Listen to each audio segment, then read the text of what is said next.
We provide you the platform to turn your dreams into reality. Give wings to your aspirations with KR Mangalam University. तो Anil sir हमारे साथ जुड़े हुए हैं, major retired defence expert. Anil sir, क्या वाकई इस्लाम के नाम पर ईरान बाकी इस्लामिक देशों को अपने साथ जोड़ने में सफल नजर आ रहा है आपको? Thank you first of all मेरे को बुलाने के लिए।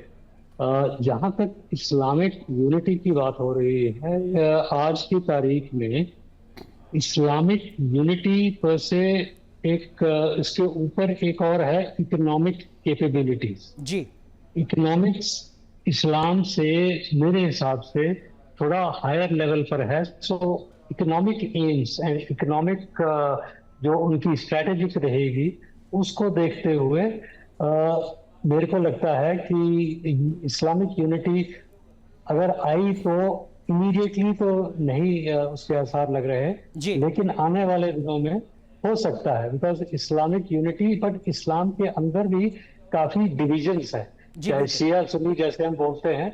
हाँ। उनके आपस में ही ताल्लुकात बहुत अच्छे नहीं है। सो ये डबल वैनी जो हो जाता है, एक तो इकोनॉमिक इंटरेस्ट और दूसरा शिया सुन्नी डिवाइड, ये दोनों के चलते शायद थोड़ा टाइम लगे इकोनॉमिक यूनिटी अपना इस्लामिक। ठीक है, लेकिन मधुरेंद्र, क्या वाकई खामनेई हर किसी को एकजुट कर पाएंगे या मुश्किलें बढ़ रही हैं? बगावत की आवाजें नजर आ रही हैं ईरान में।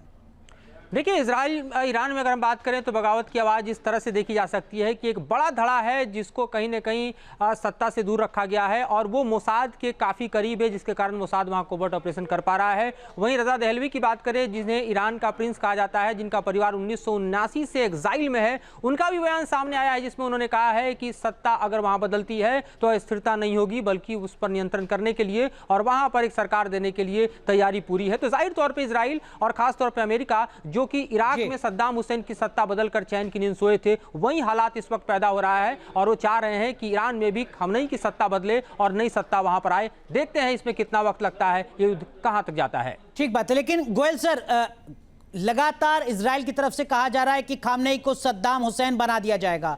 आपको ऐसा लगता है कि नहीं, ट्रंप का हाथ खामनेई पर है? कुछ थोड़ा विरोधाभास आपको नजर आता है सर इसमें?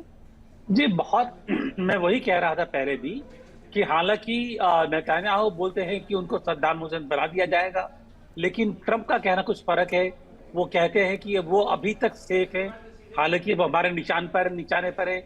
तो मैं जहां तक समझता हूं, मैंने जैसा कि मैंने पहले कहा था कि वो इजराइल के साथ में है, लेकिन इजराइल को मेरे ख्याल है वो थोड़ा पीछे खींच रहे हैं ताकि युद्ध बहुत ज्यादा आगे ना बढ़े।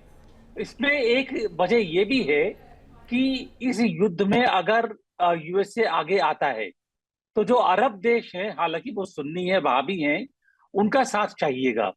और मैं नहीं समझता हूं कि इस टाइम पर ये जो वहाबी देश हैं, जो अरब देश हैं, वो ईरान से वो टक्कर लेने के लिए तैयार हैं, क्योंकि उसके पॉलिटिकल इम्प्लीकेशंस उस एरिया के लिए बहुत भयंकर होंगे। ठीक है, बड़ी कवरेज लगातार जारी है, हर अपडेट लगातार हम अपने दर्शकों तक पहुंचा रहे हैं। जहां भक्ति है हर शब्द में, कथाओं में छुपे हैं दिव्य रहस्य और ज्योतिष देता है जीवन को दिशा। धर्म से जुड़ी हर बातों को जानने के लिए हमारे चैनल स्तुति को सब्सक्राइब करें। चैनल पर जाने के लिए इस लिंक पर क्लिक करें।